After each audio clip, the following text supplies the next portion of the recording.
Shalom Bapak Ibu dan teman-teman sekalian.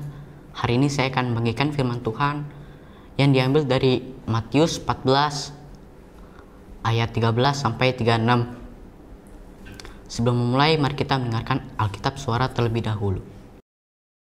Ia menyuruh memenggal kepala Yohanes di dalam penjara, dan kepala itu dibawa di atas nampan dan diberikan kepada gadis itu. Lalu ia membawanya kepada ibunya. Lalu murid-muridnya datang mengambil tubuhnya dan menguburkannya. Kemudian mereka pergi menceritakannya kepada Yesus. Setelah mendengar hal itu, Yesus menyingkir seorang diri dengan perahu dari sana ke suatu tempat yang tandus. Ketika orang banyak itu mendengarnya, mereka mengikuti dia dengan berjalan kaki dari kota-kota itu. Setelah sampai di seberang, Yesus melihat orang banyak itu dan dia digerakkan oleh belas kasihan atas mereka, lalu menyembuhkan penyakit mereka. Setelah Tuhan mendengar berita kematian Yohanes, Tuhan Yesus sedih karena Yohanes adalah sepupu Tuhan Yesus sekaligus orang yang menyiapkan jalan bagi Tuhan. Tuhan Yesus lagi menyendiri, lagi pengen ambil waktu sendiri, tapi banyak orang yang mendengarnya lalu mengikuti Yesus. Tapi Tuhan Yesus nggak marah, padahal Tuhan Yesus pengen ambil waktu sendiri. Tetapi karena belas kasihannya kepada mereka, akhirnya Tuhan Yesus nggak marah. Mereka mengikuti Yesus karena apa? Karena mereka punya ekspektasi ke Tuhan, pengen sembuh lah, pengen banyak rezeki lah.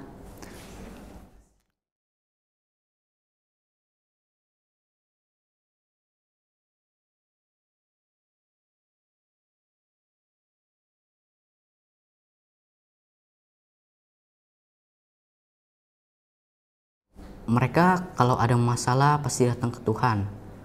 Tapi kalau nggak ada masalah dia datang nggak? Kita nggak tahu kan? Mari kita lihat diri kita sendiri. Apakah kita datang ke Tuhan hanya kalau ada masalah? Atau kita datang ke Tuhan suka dan duka? Saya dulu pernah sakit sampai rawat inap. Saya selalu berdoa pada Tuhan supaya disembuhkan. Akhirnya saya sembuh. Sudah sembuh, saya jadi kurang ingat Tuhan, jadi lebih sering main game, jarang berdoa. Jadi kita harus ingat Tuhan, suka dan duka. Lanjut perikop 2. Menjelang malam, datanglah para muridnya kepadanya dan berkata, "Tempat ini sunyi dan hari sudah semakin larut. Suruhlah orang banyak itu pergi ke desa-desa agar dapat membeli makanan mereka sendiri." Tetapi Yesus berkata kepada mereka, "Mereka tidak perlu pergi, kamulah yang harus memberi mereka makan." Mereka berkata kepadanya, "Kita tidak punya apa-apa di sini, kecuali 5 roti dan 2 ikan." Dia berkata, "Bawalah itu kepadaku." Setelah memerintahkan orang banyak itu duduk di atas rumput, Yesus mengambil 5 roti dan 2 ikan itu. Dia menengadah ke langit dan mengucapkan berkat. Kemudian sambil memecah-mecahkannya, dia memberikan roti itu kepada para muridnya dan para murid itu membagikannya kepada orang banyak itu. Maka makanlah mereka semua hingga kenyang, dan mereka mengumpulkan sisa dari potongan-potongan itu 12 keranjang penuh. Mereka yang makan itu kira-kira ada 5.000 orang pria, belum termasuk wanita dan anak-anak kecil. Kemudian Yesus mendesak murid-muridnya untuk segera naik ke atas perahu dan pergi mendahului dia ke seberang, sementara dia menyuruh orang banyak itu pulang. Setelah menyuruh orang banyak itu pulang, dia mendaki ke atas gunung untuk berdoa seorang diri. Menjelang malam, dia berada di sana seorang diri. Waktu Tuhan Yesus berkata, "Kamu yang harus memberi mereka makan," mereka terkejut. Mereka mungkin ada juga yang berpikir, guru kita ini waras enggak ya? Karena Tuhan bicara dari level yang berbeda. Di sini loh, kita pelajari sesuatu dulu ya. Nomor 1 dari jawaban Yesus ini kita bisa tangkap pesannya. Catat ini sebagai poin pertama. Ini adalah tips ke-1. Jangan suruh-suruh kalau belum beri lebih dulu. Nomor satu diajari di sini, jangan suruh-suruh kalau belum beri lebih dulu. Tuhan itu memberi kita prinsip yang indah. Kalau kita hidupnya mau ngalami terobosan, kalau kita mau lihat berkat Tuhan, kalau kita mau lihat dukungan orang lain, maka nomor satu, jangan main suruh ya. Belajar memberi dulu. Seorang suami jangan suruh istrinya menundukkan diri sekalipun itu perintah Tuhan. Anda kasih dia dulu. Maka istri itu akan bercermin dengan kasihmu lebih mudah untuk menundukkan diri kepadamu dan menghormatimu. Matius 14 ayat 26-30. Saat itu perahu murid-muridnya berada di tengah-tengah danau dan sedang diombang-ambingkan oleh gelombang karena terjadi angin sakal. Kira-kira jam 3 malam itu, Yesus pergi kepada mereka dengan berjalan di atas danau. Ketika melihat dia berjalan di atas danau, para murid itu takut dan berkata, "Itu hantu." Dan mereka berteriak-teriak ketakutan.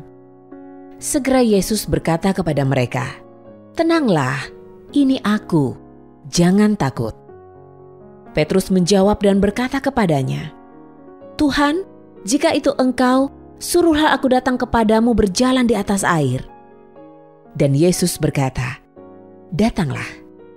Maka Petrus turun dari perahu, lalu berjalan di atas air untuk datang kepada Yesus. Namun ketika melihat angin kencang, ia ketakutan dan mulai tenggelam. Ia berteriak dan berkata, "Tuhan, selamatkanlah aku." Segera Yesus mengulurkan tangan, dia memegangnya dan berkata kepadanya, "Hai kamu yang kurang percaya, mengapa kamu bimbang?" Kemudian mereka naik ke atas perahu dan redalah angin itu. Dan mereka yang ada di dalam perahu menyembah dia dan berkata, "Sesungguhnya Engkau adalah Putra Elohim." Lalu Petrus berseru dan menjawab dia, "Tuhan, apabila Engkau itu, suruhlah aku datang kepadamu berjalan di atas air." Kata Yesus, "Datanglah." Maka Petrus turun dari perahu dan berjalan di atas air, mendapatkan Yesus. Tapi ketika dirasanya tiupan angin, takutlah ia dan mulai tenggelam. Lalu berteriak, "Tuhan, tolonglah aku." Setiap manusia pasti punya ATHG, yaitu ancaman, tantangan, hadapan, dan guncangan. Si Petrus ATHG-nya itu tiupan angin. Kita pasti punya ATHG. Kita harus bisa menghadapi itu dengan cara kita harus bersama Tuhan.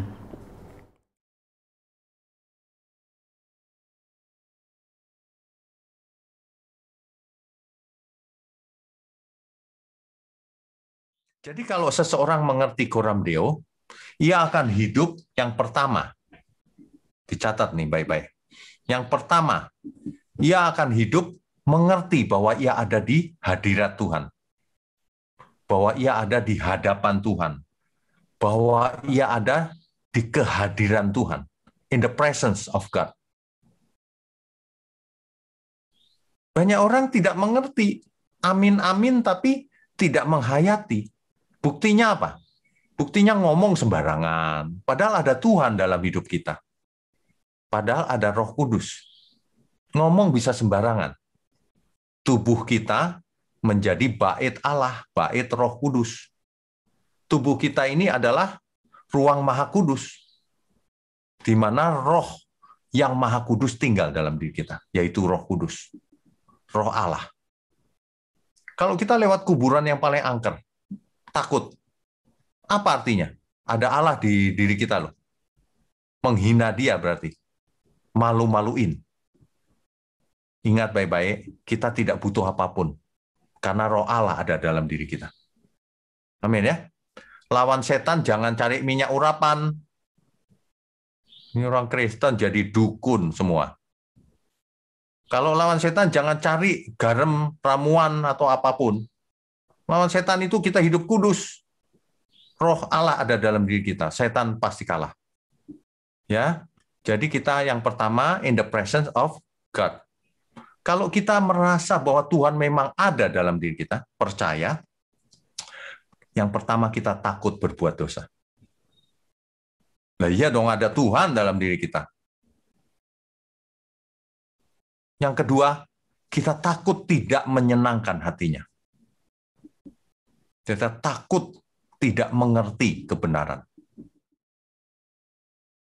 Lanjut perikop 3. Lalu tibalah mereka di seberang, di tanah Genesaret. Ketika orang-orang di tempat itu mengenali dia, mereka menyebarluaskannya ke seluruh wilayah sekitar itu. Dan mereka membawa semua orang yang menderita sakit kepadanya. Mereka memohon kepadanya untuk dapat menjamah jumbai jubahnya saja. Dan orang banyak yang menjamahnya, mereka menjadi sembuh. Yang aku dapat dari perikop 3 itu, kita harus mau melakukan pekerjaan Tuhan dimanapun itu, jangan pilih-pilih tempat. Terima kasih sudah mendengarkan. Tuhan Yesus memberkati.